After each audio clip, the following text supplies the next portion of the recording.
Hello and welcome to this week's edition of the City Update. I'm your host, Mark Aaron, Multimedia Design Manager for the City of Danville. This week I'm joined by the Chief of Police for the Danville Police Department, Philip Broadfoot. And Chief, I appreciate you taking the time to join us today.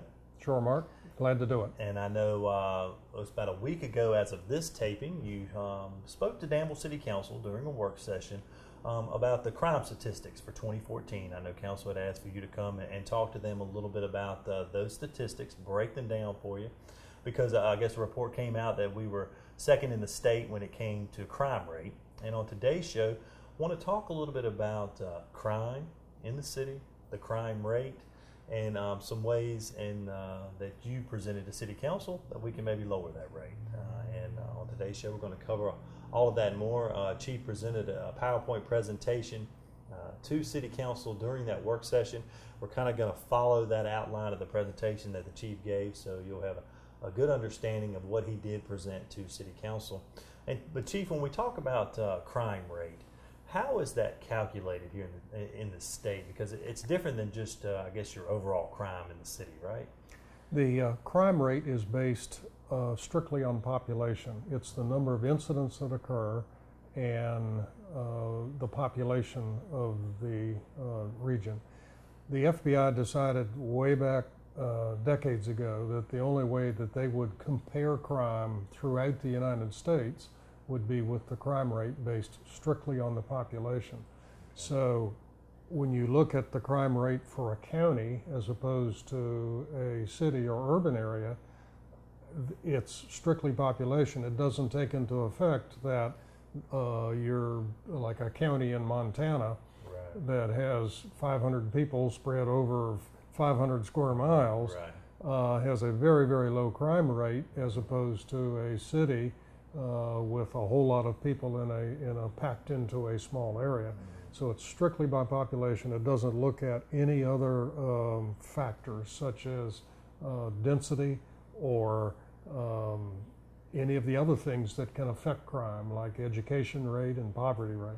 And a lot of that is what we looked into when we look at the statistic, because I mentioned we were second. We're actually third, right? Because there's a small town in Virginia that ranks second. But when we look at that crime rate, have we seen an increase in the last couple of years? Have we stayed steady over? Because I know in the PowerPoint presentation, you broke it down over the last 8 or 9 years, and it looks like no really increases in those years, right? No. In fact, one of the slides that I did in the PowerPoint presentation showed that our incident rate for the last 10 years has trended down. In 2008, when the economy broke, we had a significant increase in the number of crime incidents, but since that time we've been trending down. And in fact, during the last 10 years, only one other year has been higher than 2014. Been lower than 2014. Right. So last year, even though we were second, it was one of our lowest years. Yeah, okay. And we're going to talk about ways that we can lower that rate even more, and some things that we've implemented just in the last couple of years that have done a great job stabilizing the number of incidents here in the community. But when we talk about those number of incidents, about a little over 4,900 in the city in 2014, but we do a great job of reporting every incident that comes to the office. Can you talk about that transparency and how that really is a good thing that the department does, but it does lead to maybe higher number of incidents that are reported in a calendar year? We encourage citizens to report every crime that occurs, and they do. Have a lot of citizens who call in, and we take a report on all of these crimes, and that then is calculated into the crime rate. But so it's a catch-22. You encourage people to report the crime, they do, and then it counts against you in the crime rate, and it does make the city's rate look worse than it is compared to other jurisdictions. Right. But we don't mind that. We think it's critical that everyone report the crime and that we take a report, because it is the best way to know where the crime is occurring, what is occurring, and how we can best combat it. So, and it's also a part of being transparent. You know, Sure. this is what we are. We can't make any excuses for it. This is what we're faced with, and this is how we're trying to deal with it. And before we kind of break down the number of crimes in each category here in the city, we've got a lot of slides on that. I guess I want to just clarify to the citizens what is an actual crime, because there's a wide range of crimes, whether it's felony crime, misdemeanors, but all that is calculated within our crime rate. So I know you've got some slides here that list the crimes that occur in the city of Danville. They're all broken into a certain category, and we can look at them here. With your felony violent crime that lead the top, you have your murder, your kidnapping, robbery, aggravated assault, forcible sex. So you can see there on this slide that that's about 225 crimes out of the 4,900 that were reported in the city in 2014 fall under that felony crime. So not a high rate of your felony crimes here in the community. No, it's only about 4.5% of our total crime is Yeah. felony violent crime, and a good portion of that felony violent crime is amongst people who know each other. Yeah. The murders, the abductions, a lot of the forcible sex offenses are between people who know each other, and a significant number of the aggravated assaults are between people who know each other. So that it's not an issue of stranger crime, Right. where people are walking down the street and being violently assaulted or anything like that. But the crime rate is calculated based on a total of 25 crimes, and they're the ones that are listed on that slide. Right. That those are the ones that are used by the FBI to calculate the crime rates for every jurisdiction in the United States. And that's something we've seen as kind of a trend over the last 10 years. When you look at your felony violent crime here in the city of Danville, never really been a high percentage of the total crimes, right? No, it has not. What gets everyone's attention are two crimes, murders and robberies. We had 3 murders last year, and thankfully only 3. But we've had years where that goes up to 7 or 8. And when that occurs, people start noticing and people start worrying about their own safety, even though a good number of those murders are between people who know each other. Right. And also when robberies occur, when we have convenience store robberies, that creates a lot of angst in the community, because people start to wonder, is it going to affect me? Right. Okay. Well, I want to look a little more in detail about those and how we have done a great job here within the Danville Police Department to try to combat those. I know that those murders are out of you all's control, but I know the department does a great job out in the community doing the best they can to combat crime here in the city. But 2 numbers, I guess, that really stand out when you look at these 25 different crimes that the FBI uses to calculate that rate. Those would be your simple assault and your larcenies. Can you talk about what qualifies as a larceny versus a robbery? Differentiate those two. We kind of do that every time you're on, because I know people still don't really understand the difference between the two.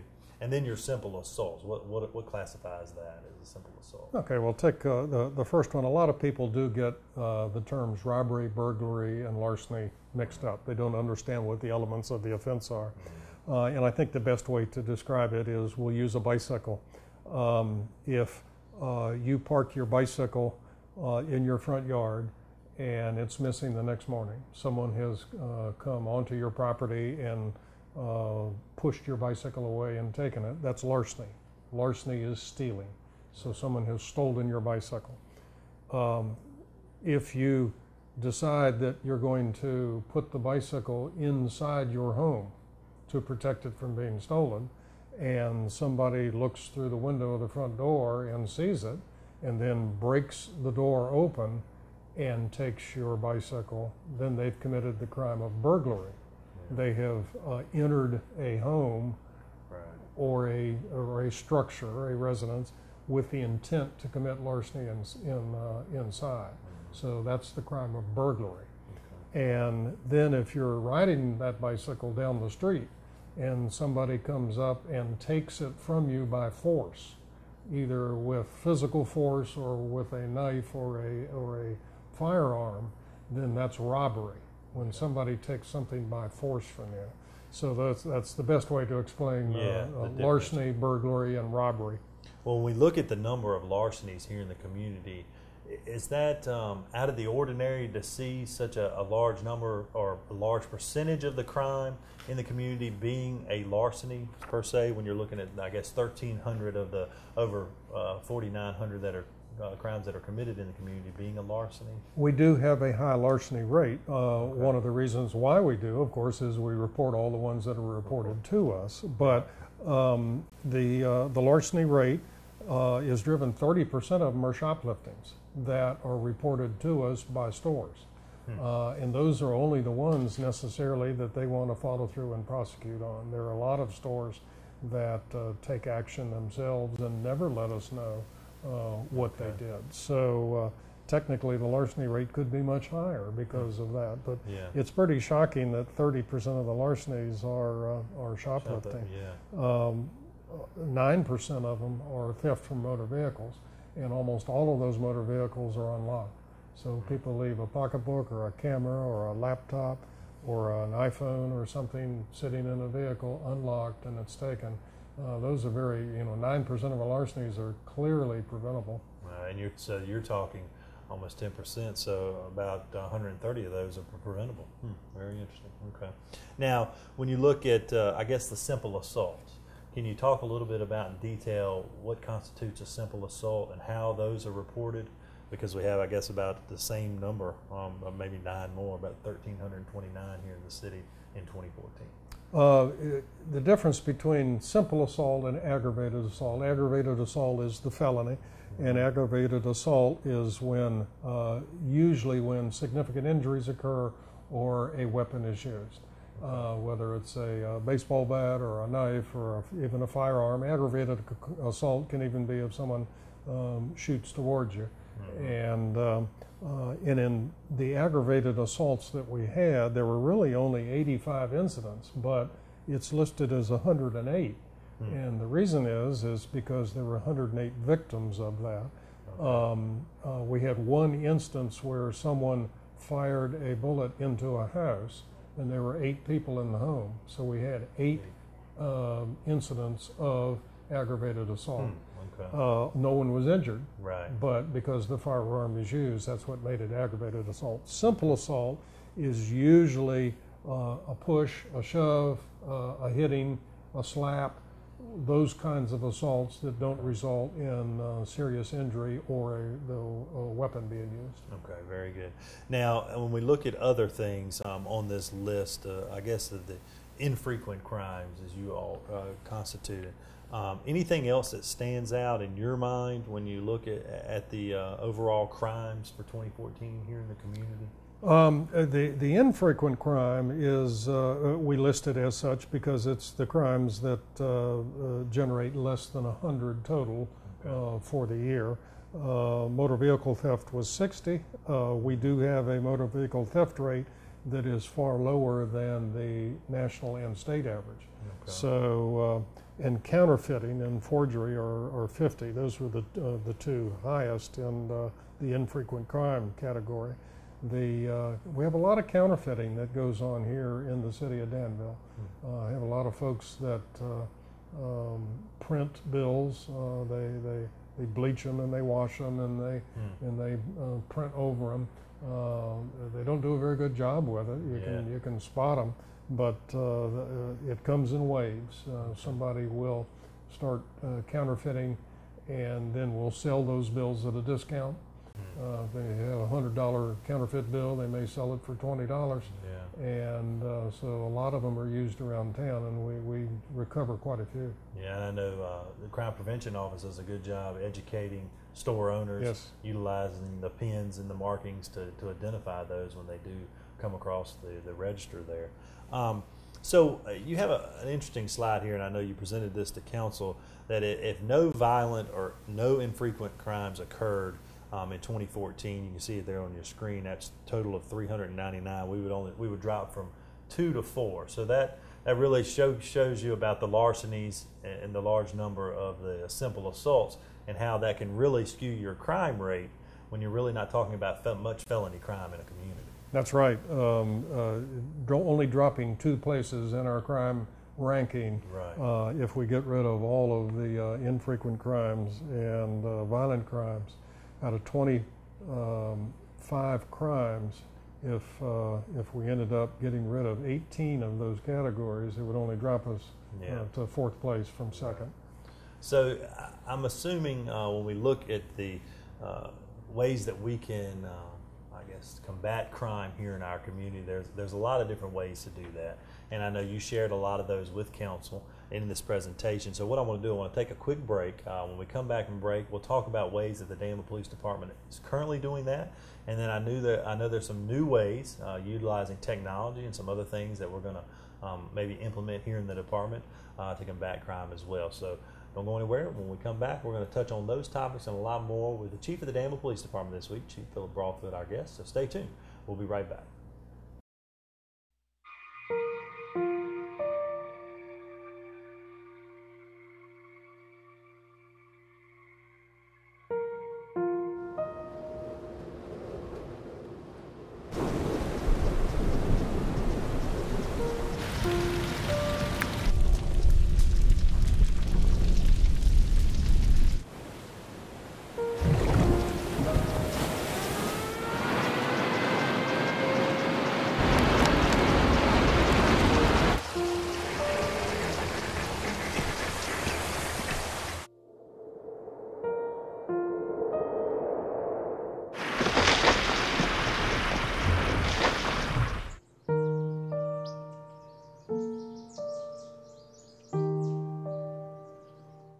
Don't wait.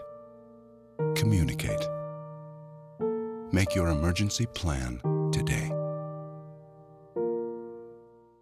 Well, welcome back to this week's edition of the City Update. I'm your host, Mark Aaron, Multimedia Design Manager for the City of Danville. My guest this week, the Chief of the Danville Police Department, Philip Broadfoot, and we're talking crime rates here in the community. And each year the FBI releases crime rates for all the towns, cities here in the Commonwealth of Virginia.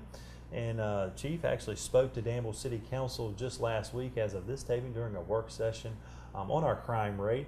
We ranked 3rd in the state of Virginia, but if you joined us in the first half of the show, there's a lot that goes into the crime rate, what crimes are classified, and when you look at violent crime versus non-violent crime here in the community, pretty safe community here in the city of Danville. Not a lot of violent crime here in the city of Danville. We touched on that in the first half of the show, and in the second half of the show, I want to touch on some of the ways that the chief talked to City Council about lowering that crime rate. Some things we have implemented here in the police department just in the last couple of years, and some things that we may be looking to implement here in the future. But before we get to that, Chief, I want to go back on what really impacts our crime rate when we look at about 4,900 total incidents here in the city of Danville in 2014. Large number of those simple assaults and larcenies here in the community.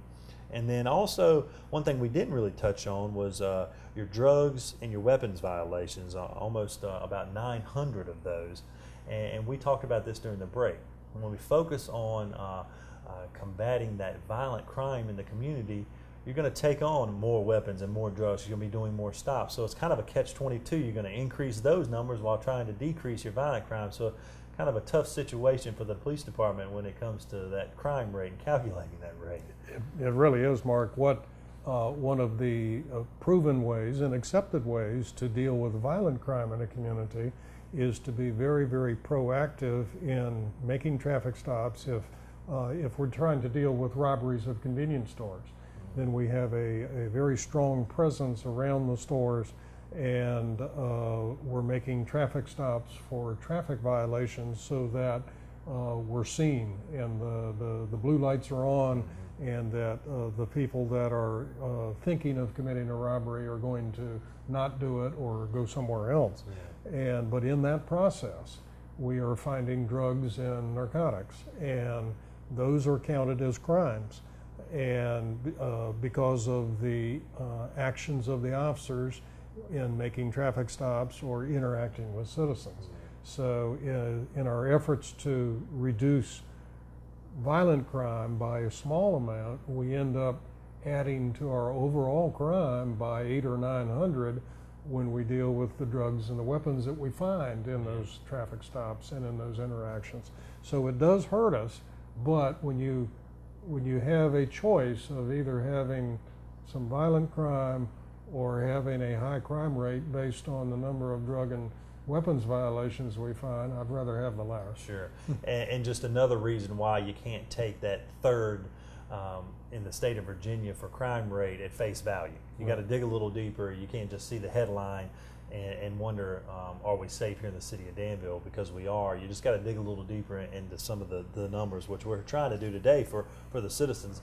But another part of the presentation that you spent a lot of time with City Council on was having reduction strategies.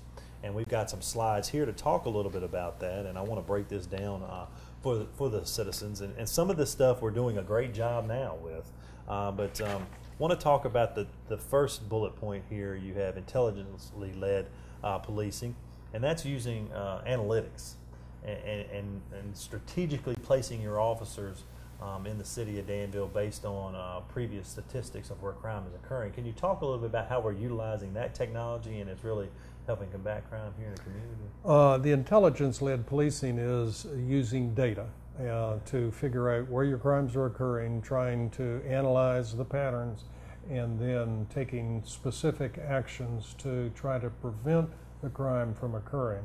For instance, burglaries. There's some fairly strong knowledge about how burglars commit their crimes and how far they're willing to go from a home base. And so based with that knowledge and looking at the pattern of crimes, you can pretty much, not perfectly, but with a high degree of reliability, you can predict when the next burglary will occur within a certain area. So you end up going into that area and making your presence known. Not using undercover cars or unmarked cars, but using the marked police cars, making traffic stops, interacting with citizens, which creates the arrest for drugs and weapons, which raises the crime rate, but it does help prevent the burglaries. The other thing that we're working on is, and we're going to be hiring a crime analyst. We've got some grant money to pay for a crime analyst, and we're going to do that. And have that person full-time work on the intelligence-led policing aspect of this. Oh, great! So, is that something in this fiscal year we'll be seeing, or is that... Yes, we're going to be advertisement's going to be coming out very shortly. Oh, great. Council just approved that the acceptance of that grant. Okay, very good. That's with the Attorney General's office of Virginia, Mark Herron. They had some grant money, and they approached us and wanted to help out here in Southside Virginia. We're very thankful for that. Oh, that's great. Well, we're looking forward to having that person on board. We'll have to have them on River City TV once they start the position here and go a little more in detail on how we're utilizing that individual. And then the DDACTS, now can you explain that a little bit? Does that deal within the crime analyst position, or what is that? Is that that's one of the things they'll be doing. It's data-driven actions that you take for crime and traffic safety. Right. Dealing with the same sort of thing. Okay. And then I know one that we do well here in the community is community policing. We actually have a community precinct there on Green Street, and was actually at a meeting with the Old West End residents just last week, and Captain Merrick's was there to speak, and they were very appreciative of the community policing work that's done in that area. But it's something that we do all over the city of Danville. I know we have a street crimes unit that we implemented a couple of years ago that has done real well, centralizing in certain areas where crime has occurred. That's right. And deterring that crime with just their presence and arrests as well. But so that's something we've been doing for quite some time now here in the city. And we've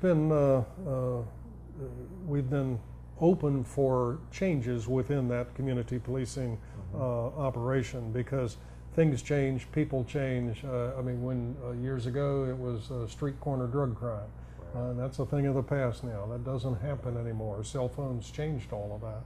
And so the community policing operation that we have does go where the problems are, and then tries to work with the community to figure out the best way to deal with those crime problems. And it's always great just to, like you said, even if the police vehicle is just traveling down your road, circling the neighborhood. I know when I see one come down my street, my kids are always like, "Why are the police in our neighborhood?" And I always reassure them that's a good thing. He's patrolling his beat, and just the presence in the neighborhood makes you feel secure. Yes. Yeah. So that's what we're trying to instill throughout the whole city. Yeah, that's great. Now we talk about crime prevention, and I know Corporal Tim Scaris, who hosts River City Blue here on River City TV, does a great job out in the community talking about different crime prevention tips. When it comes to that and the public awareness, of course, here on the sheet, he does a great job with that. But target hardening, can you talk a little bit about that? A lot of what crime prevention is about is making sure that the crime doesn't occur. Mm-hmm. And it's something as simple as not leaving your pocketbook in the car where someone can see it, open the door, and or it can mean just locking the door to keep someone from getting to it. Target hardening is also making sure that things are not left open. The bicycle's not left in the front yard, or the door to the house is not left open, or that you don't create the opportunity for a criminal to commit a crime. That's what a lot of target hardening is. The other thing is just public awareness, and our crime prevention officer does a very good job on making the public aware of the various trends that are going on with crime and for ways to try to prevent it from occurring. Yeah, and he's always willing to go out in the community. I know he speaks to a lot of different community groups, neighborhood watch groups here in the community, so does a great job getting out with that. And then the last bullet point is something that we hammer home every time you're on the show, Chief, and that's see something, say something. I know all your officers, Captain Merrick's mentioned it at the meeting the other night. If you see something out there, don't hesitate to call. And I know I was always hesitant if you see something to make that call, because then you feel you might get wrapped up in a court case or something like that. But when it comes to the overall safety of the community, if you do see something, that sometime is the only way you all will know about it, and can maybe stop a lot more crime in the community by just making that one call. That's right. We have very, very good success when citizens call about a crime taking place. We can get officers there quickly and we can make an arrest, especially with burglaries. What we're finding is that after burglaries occur and we go canvass the neighborhood and talk to the neighbors, they say, well, I did see this, or I did see this take place, but I just wasn't sure if I should call. But when we do have people call, when they see something suspicious, when you see two teenage boys going behind a house and you know they don't live there, it's time to call the police. What most people do is they want to wait until they see those two people carry the TV out. Then they don't even call sometimes. So, but once the call is made, we can get there fairly quickly and investigate. And we've had very, very good success on arresting people committing burglaries when we get the calls. And I know we also have, of course, Crime Stoppers here in our community. Sometimes we do reach out to the public for crimes, specifically maybe murders or things that have occurred. Some of those felony crimes, we're trying to solve those cases. And it is sometimes hard to get people to talk about those things if they know something. So you can call Crime Stoppers and remain anonymous, and sometimes there's a reward for that, right? Yes. Yeah. Okay. Very good. Now, when we look at some of the other things we talked about on the next sheet here of the reduction strategy. We talked about the grant assistance from the Attorney General. Going to be having the crime analyst position coming on board here very soon. But technology. I know we utilize that a lot now within the Danville Police Department. We've highlighted that a lot on River City Blue. We've got the cameras that all the officers now wear. We kind of led the way in the state with that, having those officers wear those cameras for quite a few years now here within the department. But some other ways that we're going to utilize technology here in the future. One of the best ways is just analyzing the data that we do collect and being able to use that to do some predictive analysis and to make better decisions on where to put officers and how to deploy them. And that's using all of this report, all of this information that we're talking about here, and looking for patterns in that, and then making deployment decisions based on that. The other use of technology is, of course, with camera systems. Council has approved the use of cameras in the river district, so we're in the process of getting those installed. What we hope to do is to be able to integrate the city system in the river district with private cameras throughout the city. There are a number of other larger cities that have done that. It costs too much money for government to run the camera systems. But in the recent murder of the UVA student up in Charlottesville, that was a good factor in the solving of that case, was the use of private video from individual businesses and being able to track the victim and to track the assailant as they walked past those cameras. So if there's any way that we can integrate all that, that will really, I think, make a difference in preventing crime. That is great. And in solving crime too. So is that something we would need businesses' cooperation throughout the city to make that happen? So if that's something we're looking forward to, if any of you all at home own a business here in the community, that'd be great if we could have cooperation with that to help keep that crime down here in the city of Danville. That's right. Very good. And then when we talk about a lot of things can lead to crime and can prevent crime, but you talk about education, blight, parenting, and even economic development. So a lot goes into keeping that crime rate down, doesn't it? Yes, it's not just a factor of the police. It takes the community. It takes all of us working together to make sure that crime stays low and that we are crime free. And that's our goal, and we hope to get there, but kind of unrealistic goal to be totally crime free. But that's at least what we're looking and shooting for all the time. And there are a lot of factors that affect that, and the education, the poverty, and the economic development, and parenting skills. All of those things play and have a hand in the reduction of crime. So everybody really can play a part in reducing crime here in the community. And we touched on quite a bit of that on today's show. And Chief, I really appreciate you taking the time to join us today. I know Council really appreciated the presentation. And as we talked about at the beginning of this segment, taking that, I guess, number 2, or I guess I should say number 3 in the state in crime rate at face value is something every citizen should not do. Look a little deeper. I know these presentations are on our website, the ones you've done in the past, this one as well. So look a little deeper when it comes to crime rate. And again, the violent crime is very low here in the city of Danville. And that is one takeaway I want our citizens to do from today's show. And then again, there's a lot of ways that you at home can help reduce crime here in the city of Danville. Another great takeaway from today's show. So Chief, I really appreciate you taking the time in your busy schedule to join us today, and thanks again for the presentation. Thank you, Mark. Appreciate the opportunity. Absolutely. And thank you at home for watching. Until next week, have a great day.